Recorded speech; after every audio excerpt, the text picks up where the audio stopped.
Leaden feet on brittle pavement, reflects inside a Tupperware sky. An Eliot virgin, can it be wise to listen to his baleful tone? Right now, right here, word on word on word. By Gloucester Road I staggered, all distant, all smeared. Is the sadness I feel staying underground, balanced by the sadness of being above it? January is the cruelest once. Welcome to St Stephen's Gloucester Road. I'm Father Philip Barnes and I'm the parish priest here. We could have a look at the pavement, which gives you a bit of a hint about one of our famous parishioners. At the still point of the turning world where past and future are gathered. That's a quote from T.S. Eliot's poem East Coker, one of the four quartets, although it's the Angelus ringing. And it really kind of stands as a bit of a motto of our church. So we've kind of used that line from T.S. Eliot, to remind us of his association here, but also because it describes a bit what we aspire to be, which is in the busyness of central London, to be a still point. Because I'm not familiar with Eliot at all. Just because I had time coming here on the journey here today, I listened to the Wasteland. Yep. In the manner of things with which you haven't engaged. I think I always sort of imagined it was a bit of a, the emperor has no clothes type thing. Yeah. And I definitely listened to it and thought, well, I don't really understand this, as a whole. Yeah. It's like every line, like that line. It's beautiful. They just absolutely resonate and speak and kind of cast this air of mystery. In Eliot's later poetry, really from sort of Ash Wednesday onwards, the resonances of his devotional life, the liturgy of the church, which was something which he encountered every day. He was a daily communicant here and was church warden here for 25 years. Oh, so he actually Worshipped had here an for 40. official role? Absolutely, yes. Just ingrained in his life are the rhythms of the liturgy, the worship of the church. Yeah. And you pick up resonances of that in his poetry. Like this, for example, at the still point of the turning world, I wonder whether there's a reference there to the motto of the Carthusian order, which is the cross stands while the world turns. We are going to go into a church that was built in 1867. Yeah. And it was designed by the architect Peacock. Little decorations around each and every window. Yep. And they're all different. Yeah. And that is a striking feature of the architecture of Joseph Peacock. He was referred to in one of the critical magazines of his time as being a rogue architect, because there wasn't a particular consistent style. At clerestory level, all the windows are different. At the aisle level, all the corbels are slightly different. Yeah. It's a bit arts and craftsy, but it's a bit Gothic revival. Yeah. There's all sorts of stuff going on. Yeah. And actually, where we're standing in his original plan is where he wanted a tower to be built. They ran out of money, so it was never done. But in his designs, there's an extraordinary kind of Rhine-ish saddleback tower in his original design, which would have been quite a thing. But you did later on add in the hexagon at the other end. Yes, but octagon. Octagons. Is the sacristy. And that was put in just a few years later. They said, we still don't have enough money for the tower, but we need a vestry. Someone to get dressed. Yeah, that's right. And that, again, that tells you perhaps a little bit of the history of the parish and its liturgical style and its devotional style. So, this bit of London, this bit of Kensington, expanded very quickly at around the time of the Great Exhibition. So this parish was carved out of the parish of St Mary Abbots up on Kensington High Street, and originally in its liturgical style was fairly low church. Quite a simple building inside. It went up the candle, as we say, very quickly. And so, we need a sacristy to put stuff. Okay. So that Oh, was. of course, yes. That was, You wouldn't be dressing in a low church. Yeah. So that was added fairly swiftly. What is that? Is that an angel's feather on the window? I think that if I close the door to, it's to represent the martyr's palm. Oh, okay. So Stephen is the first Christian martyr, recorded in the Acts of the Apostles, and the emblem of the martyr is a palm, which is a sign of victory. I'm remembering the story of Stephen a bit now. He was actually witnessed by the execution was witnessed by Paul. That's right, yeah, or Saul, as he was then, yeah. Coming into the nave of the church, yes. Basically we're in Peacock's building. The most dramatic change to the building was by the architect George Frederick Bodley, and Bodley remodelled the east end of the church to make it more suitable for Catholic worship. Because as I said, it was initially fairly low church. Now Bodley he didn't like Peacock's architecture at all, and he was fairly scathing about it. And he had some fairly dramatic plans for the building, including knocking the east wall down and building it out a few foot. But again, there wasn't the money to do it, mercifully, I think. And so instead, he did some remodelling. So the reredos behind the high altar, that's by Bodley. I think it's 1903. The flooring is by him, and that whole sanctuary area remodelled by him.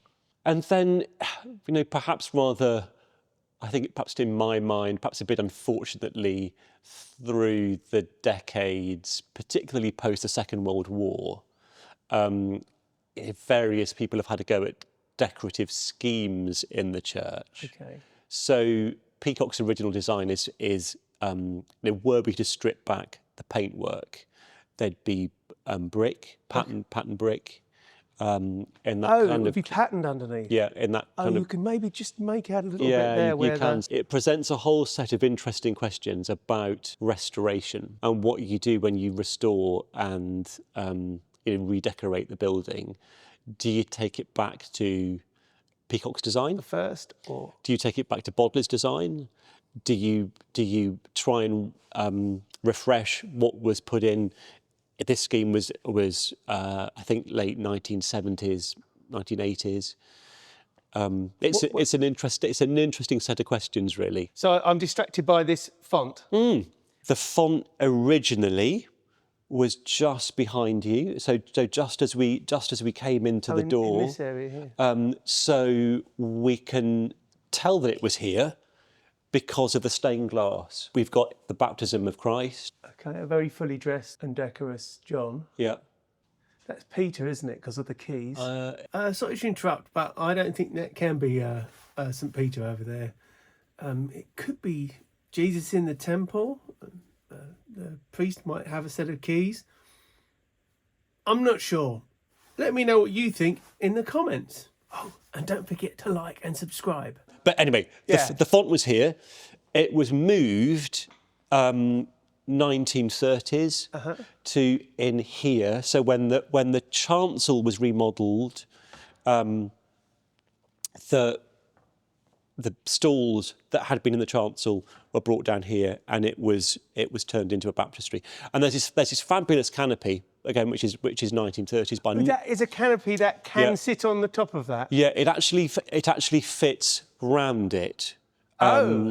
So the canopy is by Nicholson. It sort of sits over the whole thing. Yeah. This detail here, I'm going to get the pronunciation of it wrong. I think it's called scagliola, which is a particular kind of, that black detail set into the stonework, and there is more of that in the chancel, but it was covered over with white emulsion paint at some point.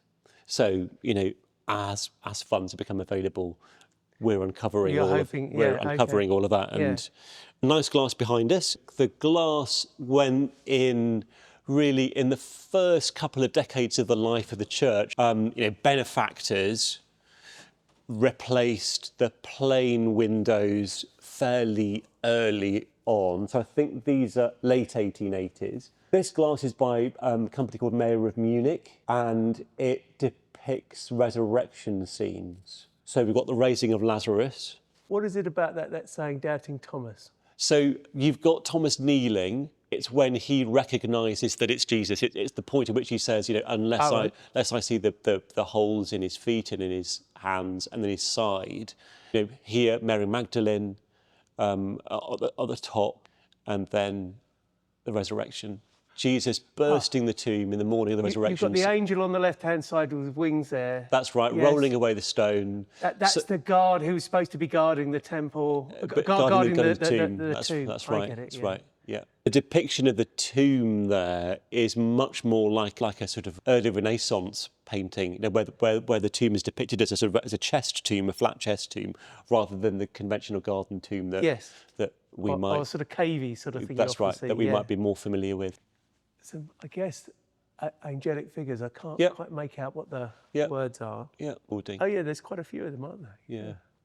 But those figures must be part of the original scheme. Yeah, absolutely. Yeah. They're part of Peacock scheme. So perhaps just noting the aisle windows as we go. Apostles on that side, and then on this side, female saints. So St. Celia, patron saint of music. So she's always depicted with an organ. Next to her, St. Margaret with the dragon. So the legend is that Margaret was swallowed by a dragon and made the sign of the cross, and the cross was an irritant to the dragon. So it was the devil, I guess, in the guise of the dragon, and the cross was the irritant, so it spat her out. Are they all the gift of the same people, or different people? Different benefactors. But put in at the same time, I'm guessing. Yeah. St. Helen, is that St. Helena, or is it? That's right. Yes, St. Helena. Yeah. So Mother of Constantine. That's right, and the person who found the relics of the true cross. So that's why she's depicted holding a cross. And then Elizabeth of Hungary with a Sacred Heart in her hand. Well, what is that? Actually? I think she's got flowers in her hand. Wow, so good. Yeah. St. Elizabeth was a queen of extravagant charity. Somebody, a baddie, suspected she was hiding alms for the poor under her cloak. When the cloaks opened, inside instead are miraculous flowers. Nice one, Liz. The faces are particularly naturalistic. And they're pretty. Yes. Very, very Victorian in style, but absolutely, lovely. Lovely. And there's lots to there's lots to see. I mean, this is a statue of Our Lady of Walsingham, so a place of pilgrimage since 1061, and the appearance of the Virgin there. The particular devotion there was to the Holy House. So as part of her vision, Richaldis, who was the noblewoman, was asked to build a replica of the Holy House of Nazareth, where Mary had received the visit of the angel. So it was a place to be where the mystery of the Annunciation would be held in honour. And within that Holy House, an image of Mary and Jesus that looked like this was set up. Now, the medieval image was destroyed at the Reformation, when the shrine was destroyed, and it was restored in the 1920s. So our image of Our Lady of Walsingham is quite an early one, and there's a replica of the image of Our Lady of Walsingham that's now in the new Holy House in the shrine there. But there's two locations up there, isn't there? There's the Roman Catholic shrine and an Anglican shrine, both of which attract large numbers of pilgrims, and both of which work very much now in harmony together. Were they ever competing then? Initially, really? in the early days, there was a bit of bit of beef, a bit of a scramble for land and all of that. But it's a much happier relationship. So, but when you go on pilgrimage there, does that mean you go to both the Roman Catholic and the Anglican chapel as a matter of? Yeah, most pilgrims would. Would see both. Yeah. Yeah. I mean, obviously when we go there, we stay at the Anglican shrine, and our services are at the Anglican shrine. Yeah.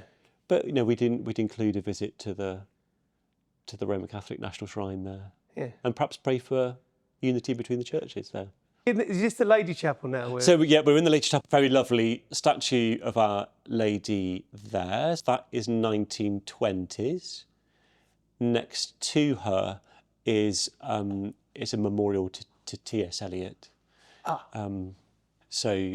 Just giving us his dates there, reminding us that he was church warden here for 25 years, that he was a long-standing worshipper. That's our memorial to those members of the parish who gave their lives in the First World War. Okay. The signs around. So emblems of the Passion. Yeah. Is it wrong of me to say I'm confused by the floor? Well, I always say to visiting clergy that the floor is a death trap, because you don't see where the steps are. Yeah. Because it all just sort of Yes. merges. But it's part of Bodley's design. It's very beautiful, lovely black and white marble Certainly floor. striking. Yeah. But yes, particularly around the altar, you don't always see the steps, so you can come tripping down. So as I say, Bodley designed the reredos, and we've got Christ in Majesty at the very top, with two angels on either side. And then you've got the Nativity sitting under. So yeah, directly under the Nativity, and then either side of the Nativity, we've got the Annunciation. What's that? What is that, like a writing desk or something that she's? Yes, yeah, or a reading desk. A reading, okay. And then in the vase next to that, a stylized lily. We have. I really feel I'm testing you now. This is unfair. You are testing me, and it's these two which are the tricky ones. So if my memory serves me right, it is Isaiah and John, the beloved disciple. Then we've got John the Baptist. That's fairly obvious. Why are you saying John the Baptist? Because he's got a lamb, and he's he's pointing to the lamb, and he's got his kind of rough camel hair clothes on. Yes. We've got Our Lady in the centre. We've got St. Stephen. Stephen there dressed as a deacon and in a dalmatic with a gospel book, and piled on top of the gospel book the stones that stoned him. Then we've got Peter with the keys. and Paul. And then these very, very pretty, Yep. almost miniatures, aren't they? Yep. So we've got some beautiful enamels set into the gradine. What does that mean? So the gradine is the ledge on which the candles sit, and in the centre of the gradine is the tabernacle with the Blessed Sacrament. So we've got the patron saints: George, Patrick, and moving over, Andrew and David. Ah, so I can now see that the intervening character is it's repeated. Yeah. I'd say it's a near repeat. It's quite a repeat. It is. And these lovely stylised angels. Yes. Very medieval in style. And on the door of the tabernacle, there's a door forever, the Most Holy Sacrament, the Lamb of God in the centre.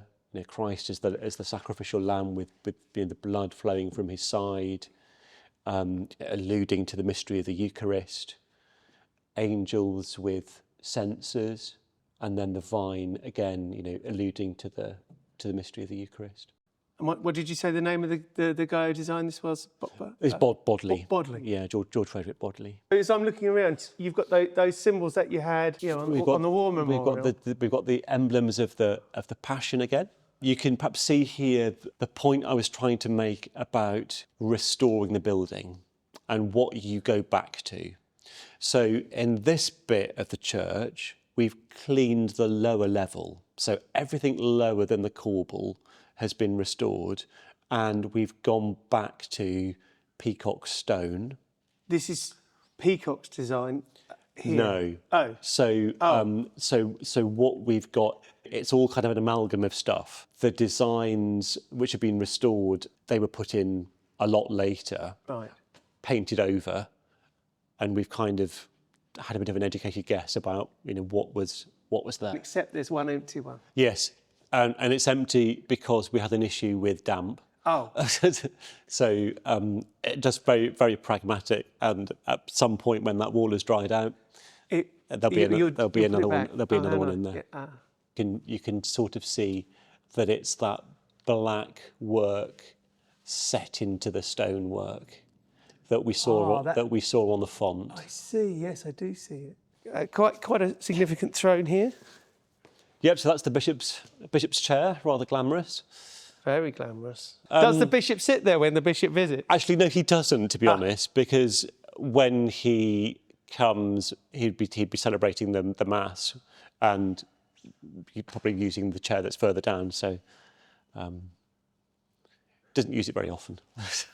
This chapel is quite an interesting little space. So it's quite magical. We've got a very fine mural going on over the altar there with Stephen in the middle, the apostles Peter and Paul either side. Stephen, is there anything about him that's showing it's Stephen? I don't see any stones. The dress, so he's dressed as a deacon. He's wearing a dalmatic, which is the distinctive deacon's tunic, I suppose. What is it that makes it distinctive? It's cut, it's shape. Okay. So it's, a priest would wear what's called a chasuble, which is more sort of conical in shape. The dalmatic is more like a sort of a cut kind of tunic with sort of sleeves. And he's also wearing a stole over the top, which is a strip of fabric, and he's wearing that as a deacon. So deacons wear it across the shoulder like that. The other giveaway is that embroidered into the dalmatic, there's some S's. That's going straight to the... Yeah. So, so this glass is by a company called Westlake, Nathaniel Westlake, latter part of the 19th century, depicting the Te Deum, or part of the Te Deum. So Te Deum is one of the canticles or songs that's used in the liturgy of the church in morning prayer, and has a section in it in which it describes groups of people who are joining in the praises of God. We've got the glorious company of martyrs.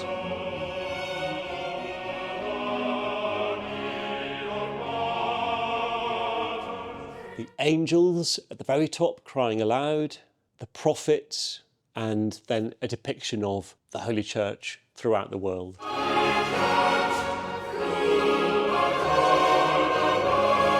It's interesting actually, because there's a bit of a mistake in this window. Oh yeah. So you'll see that, in fact, martyrs have been replicated. So the top section says, it says the glorious company of martyrs, and then down here says the noble army of martyrs. Those are martyrs. We can see they're martyrs because they've got the palms of the crowns. Again, there's Stephen in the background there with his pile of stones. Oh, yes. So actually, in the top section, it's a bit of a typo, and it should be apostles. There's quite a spectacular... Is that Mary ascending? That's Mary ascending. So it's a painting of the Assumption of the Blessed Virgin Mary. It's an interesting painting. It's just been restored. We think it dates from around the 17th century, and we think that it's a preparatory sketch for a bigger work. Really? Do you know who the artist is? No, we don't know who the artist is, which is a bit of a a bit of a shame. I know what I think it looks like. Go on. Well, it's very Rubens-like. Interesting you should say that. Okay. You're making no claims. It's in the style of, isn't it? Yeah, definitely. Yeah. Yeah, But conceivably, it was work out of his studio or yeah. Yeah. How nice. And how did it get here? We have no idea. The provenance of lots of our paintings, we just got no idea how they came.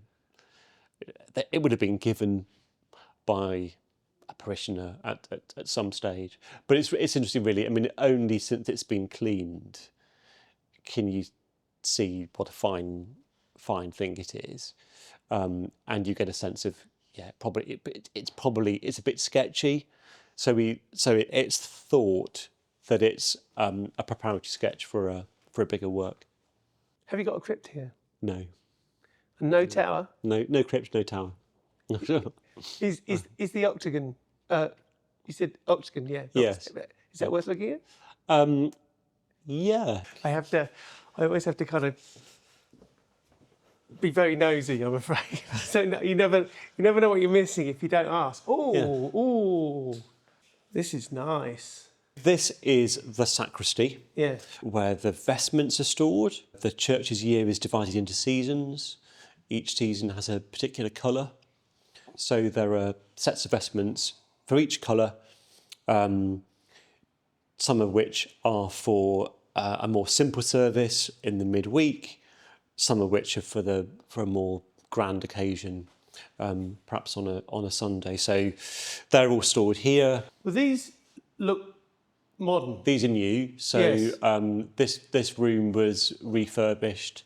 They were disposed I don't think of. I've seen new ones before. They tend to last a long while. Yeah, well, hopefully these will last a long time. Yes. But yes, the ones that we had were well past their sell-by dates. So have you got a favourite? Favourite chasuble?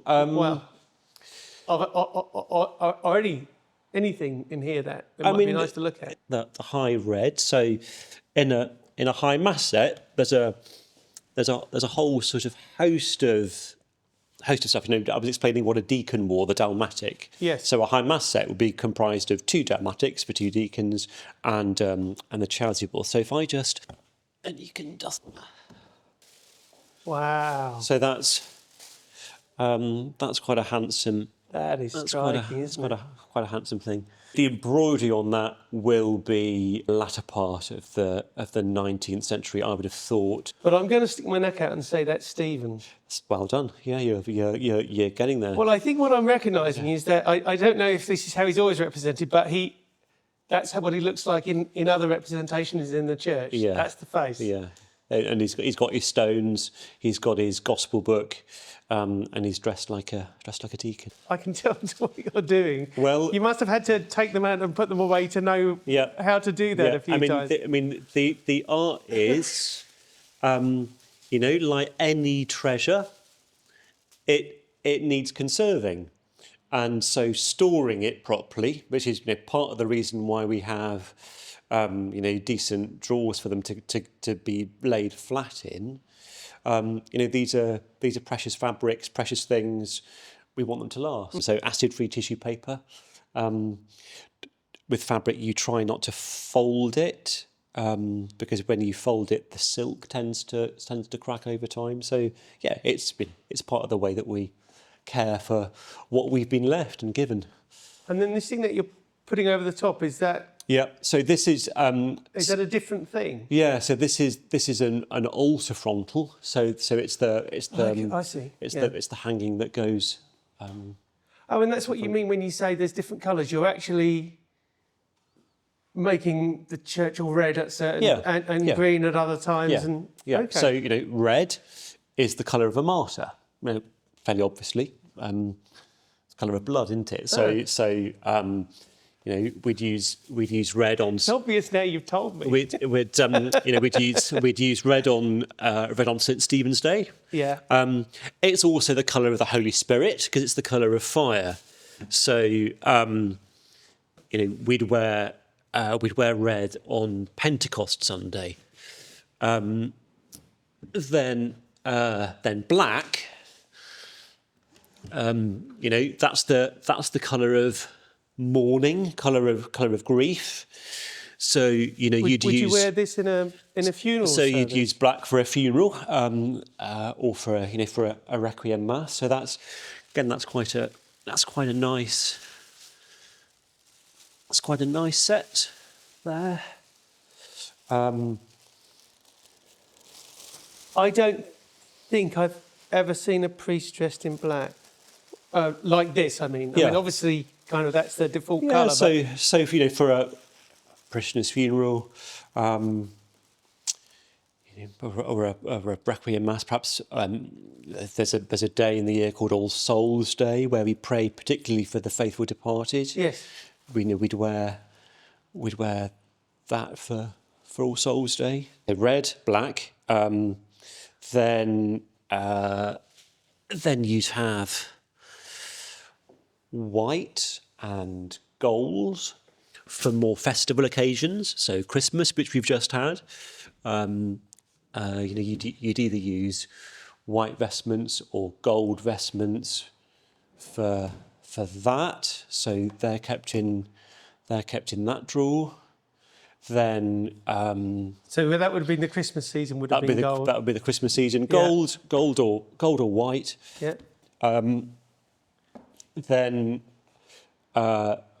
Then purple or violet. Oh, when's that for? So that's the colour for Lent or for Advent. So that's purple in the life of the church is the colour of penitence. So those times of the year we wear purple. And then most of the year is what we call ordinary time, which is perhaps not the most exciting of titles, but ordinary time is green. Green, colour of growth, colour of creation. So, perhaps the reminder that ordinary time is a growing time. These are all labelled high. Yep. These are all labelled low. Yep. So it's just designating the service. So high stands for high mass.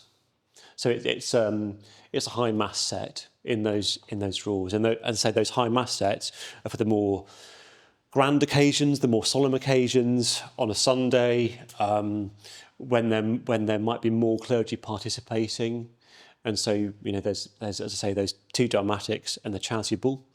Low is just one priest celebrating on his own, and more simple occasion in the week. So, but not necessarily aligned with normal time and. No, because those are bigger. Yeah. Okay. Yeah.